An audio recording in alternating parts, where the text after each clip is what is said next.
राधे राधे दोस्तों, हमारे चैनल चतुर्वेदी ज्ञान ज्योति में आपका हार्दिक स्वागत है। आप सब कैसे हैं बताने के लिए कमेंट बॉक्स में जय श्री राधे जरूर लिखें। राधे रानी की कृपा से आपका सब मंगल होगा।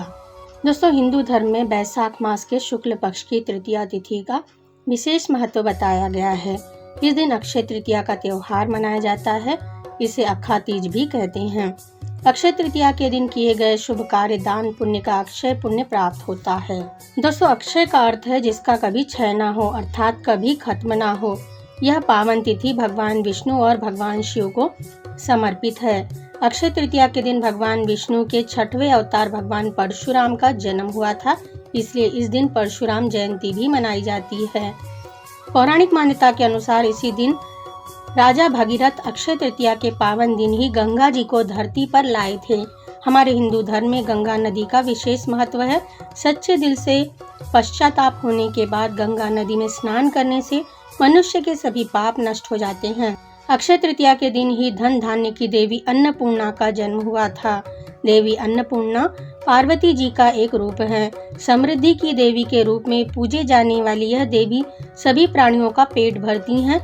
भक्त इस दिन देवी अन्नपूर्णा की पूजा कर कामना करते हैं कि उनके धन धान्य के भंडार हमेशा भरे रहें। मान्यता है कि कुबेर जी ने शिवपुरम में शिव जी की तपस्या करके अक्षय तृतीया के दिन ही उन्हें प्रसन्न किया था। तब शिव भगवान ने कुबेर को वरदान मांगने को कहा। तब कुबेर जी ने अपना सारा धन संपत्ति उन्हें प्राप्त करने का वर मांगा। शिव जी ने कुबेर को लक्ष्मी पूजन करने की सलाह दी। तब कुबेर जी ने लक्ष्मी माँ की आराधना की। उनकी भक्ति से प्रसन्न होकर माँ लक्ष्मी ने उनकी इच्छा को पूर्ण किया और उन्हें धन का देवता बना दिया। उसी दिन से अक्षय तृतीया पर लक्ष्मी पूजा की प्रथा शुरू हो गई। दोस्तों, इस दिन लक्ष्मी यंत्र की पूजा का विशेष महत्व है।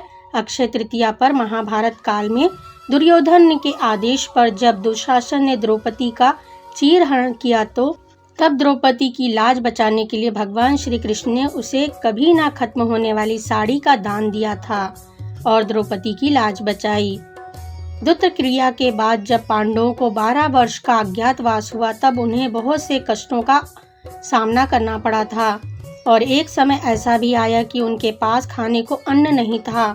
तब युधिष्ठिर ने सूर्य देवता की उपासना की और सूर्य देवता ने युधिष्ठिर की प्रार्थना से प्रसन्न होकर अक्षय तृतीया के दिन उन्हें तांबे का एक ऐसा पात्र प्रदान किया जिसमें भोजन समाप्त नहीं होता था, इसलिए उसे अक्षय पात्र कहा जाता है। इसी मान्यता के अनुसार अक्षय तृतीया के दिन किया गया दान धर्म कार्य सभी अक्षय माने जाते हैं और महर्षि वेद व्यास जी ने अक्षय तृतीया के दिन ही महाभारत लिखना शुरू किया था। धार्मिक मान्यताओं के अनुसार अच्छे वर व शुभ संतान की प्राप्ति के लिए अक्षय तृतीया का व्रत करना चाहिए। देवी इंद्राणी ने अक्षय तृतीया के व्रत के प्रताप से संतान का सुख पाया था और उन्होंने जयंत नामक पुत्र की प्राप्ति हुई थी। आज के दिन ही भगवान श्री कृष्ण के मित्र सुदामा उनसे मिलने के लिए द्वारिकापुरी में पहुंचे थे। सुदामा बहुत ही गरीब थे। वह मदद मांगने के उद्देश्य से श्री कृष्ण के पास आए थे, परंतु संकोच के कारण वे श्री कृष्ण भगवान को कुछ भी बता ना पाए थे। लेकिन भगवान श्री कृष्ण ने उनके मन की बात जान चुके थे। सुदामा भगवान श्री कृष्ण के मेहमान थे, इसलिए उन्होंने सुदामा का बहुत आदर सत्कार किया।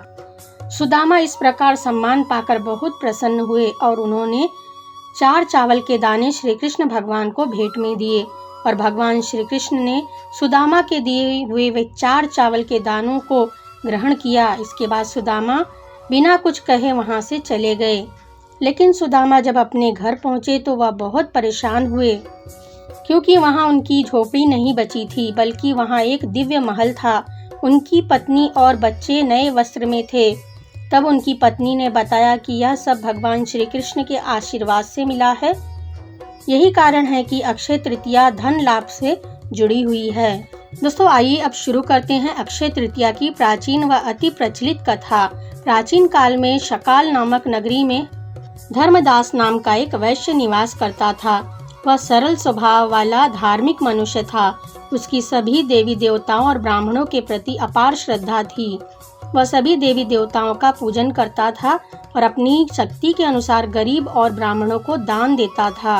एक दिन धर्मदास ने वैशाख मास के महत्व को सुना, जिससे उसके पता चला कि वैशाख मास में शुक्ल पक्ष की तृतीया तिथि पर किया गया दान धर्म अक्षय फल प्रदान करता है।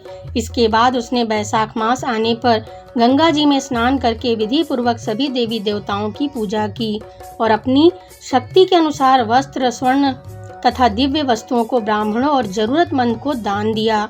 वह हर वर्ष यह धार्मिक कार्य करता रहा।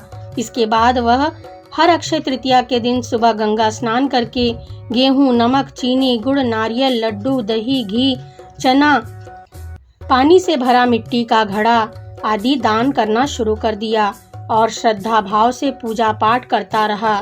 धर्मदास की पत्नी उससे कई बार यह दान धर्म करने से रोकती थी, परंतु धर्मदास अक्षय तृतीया के दिन चूक के दान धर्म किया करता था।